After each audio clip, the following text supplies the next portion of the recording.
রাজ্যের দিকে দিকে ভোটার লিস্ট নিয়ে অভিযোগ। কয়েক বছর আগে মৃত, এদিকে তাঁদের নাম রয়ে গিয়েছে ভোটার তালিকায়। তৃণমূলের পাশাপাশি আলিপুরদুয়ারে বিজেপি নেমেছে ভোটার তালিকা স্ক্রুটিনিতে। বিজেপির ভোটার বাদ দিচ্ছে তৃণমূল, আর অভিযোগ কুমারগ্রামের বিজেপি বিধায়কের।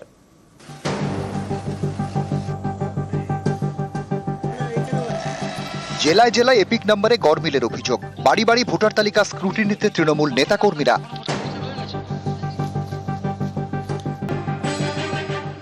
বাঁকুড়ায় অবাক কাণ্ড।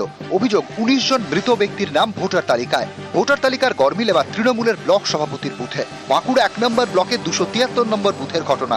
অভিযোগকারীর দাবি, মায়ের মৃত্যুর পর নাম বাতিলের আবেদন, আধার কার্ড, রেশন কার্ড বাতিল হয়েছে, কিন্তু ভোটার লিস্ট থেকে নাম বাতিল হয়নি। 7 বছর আগে মারা গেছে, অ্যাপ্লাই করা হয়েছিল, নাম কাটা হয়নি, বাকি সবগুলো কাটা হয়ে গেছে। আপনারা কি আবেদন করেছিলেন? হ্যাঁ, আবেদন করা হয়েছিল। আরো অভিযোগ, এই একই বুথে 3 বছর আগে মৃত্যু বাঁকুড়ার অর্চনা কর্মকারের। ভোটার লিস্ট থেকে নাম বাতিলের জন্য আবেদন করেন স্বামী, তারপরও তালিকায় নাম থেকেই গেছে। 3 বছর হয়ে গেছে। হ্যাঁ, আপনি আবেদন করেছিলেন বন্ধ করার জন্য রেশন কার্ড, ভোটার কার্ড? হ্যাঁ, মারা যাওয়ার পরে থেকে আরম্ভ করে জমেছি, ব্যাংকের পয়সা, ভোটের কার্ড, সব সমস্ত কিছু। প্রায় 19 থেকে 20 জন ভোটার যারা বিগত 4 বছর 5 বছর আগে মারা গেছেন এবং তাদের পরিবারের লোক আবেদন করেছেন তাদের ভোটার তালিকা থেকে নাম বাদ দেওয়ার জন্য, কিন্তু কি অদৃশ্য কারণে সেই নামগুলো রয়ে গেছে, এটাই সব থেকে বড় প্রশ্ন। নামটা কাটা হয়নি, তার দায় তো দিল্লির নির্বাচন কমিশনার নয়। নামটা কারা কাটবে? ব্লক প্রশাসন যারা আছে তারা তো নাম কাটবে। নিজেদের দোষ ঢাকার জন্য আজকে এই সাফাই দিচ্ছে। তৃণমূলের পর এবার ভোটার তালিকা খতিয়ে দেখছে বিজেপিও। আলিপুরদুয়ারের কুমারগ্রাম 10-এর 61 নম্বর বুথে ভোটারদের নাম বাদ। বাদ পড়ছে 3 জন, 2 ছেলে 1 নাতি।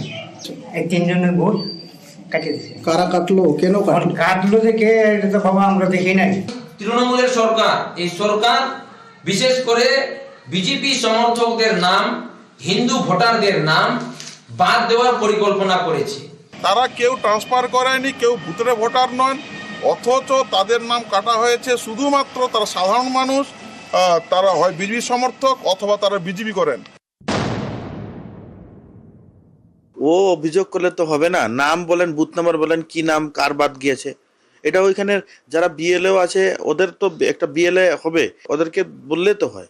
100% মিথ্যা। মৃত্যু হয়েছে, তবুও প্রায় 250 জন মৃতের নাম ভোটার লিস্টে। নির্বাচন কমিশনের ক্যাম্পে তালিকা দেওয়ার পরও নাম বাদ দেওয়া হয়নি। বরানগরে অভিযোগ তৃণমূলের। নিউজ 18 বাংলা।